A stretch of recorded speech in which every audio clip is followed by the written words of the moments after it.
Oh, I think they're a good football team, and they are very hard to evaluate because the 3 losses are against such good teams. But again, I mean, our biggest focus is on us, like it is every week. If you concentrate too much on your opponent, I think it takes away a little bit of your execution. So we're going to worry about us. We're going to worry about getting better. We're going to worry about putting a good effort out on the football field. Let's reward take care of itself.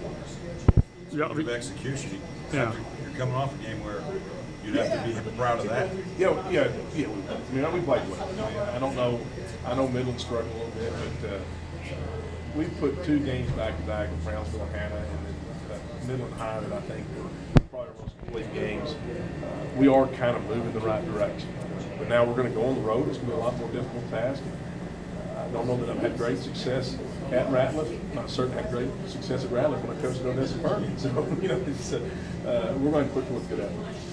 The swinging gate on the 2-point conversions, it didn't play a factor against Midland because it probably wouldn't have. But in a close game, it can swing one way or the other. Is that something that you look to use in close games as well? I mean, Joseph does a great job with it. We look to use it when it's there. I mean, it's playing some favor. If it's there, we're going to use it, and that's just a function of numbers, or maybe a function of even, whether we think the guy that's assigned the quarterback or whatever can tackle the quarterback. And sometimes there's a guy over there that we don't feel like can tackle him in open space. That's the kind of situation the other night. So we snapped it back to him. And took it in. So I think it can factor into a close game. But really, we're just looking every time do we have the favorable situations. I'm not certain that we would do it every time we have a favorable situation, but we do try to do it the majority of the time, particularly if a game's still in the deciding portion. Is that why you set up with it first? Yeah. And then see what your matchup is, and then you bring on the kicking Right. game? Twofold. Here's what we do. We do that, one, to gain advantage from a point standpoint, just see if it's there. Second thing is that we're taking some time off of practice week that they're having to work on our different games, because we have more than one game. And so now they're having to spend some time of practice, which we all treasure our practice time. They're having to take some time out of their week to prepare for the game. Unique situation in that you guys pretty much run the same offense. You don't see that very often. You don't see it. Not so what does it offense. present to your defense?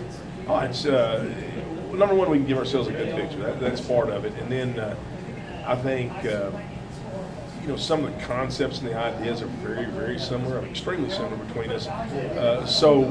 It challenges you thinking wise. Like how would we defend ourselves? We do defend ourselves. We have to during the spring football and things of that nature. It's difficult. But I think we will have probably a little bit better understanding of maybe how to defend it than maybe most teams do, just like when the academies play each other. It was about this time last year when the offense started really going.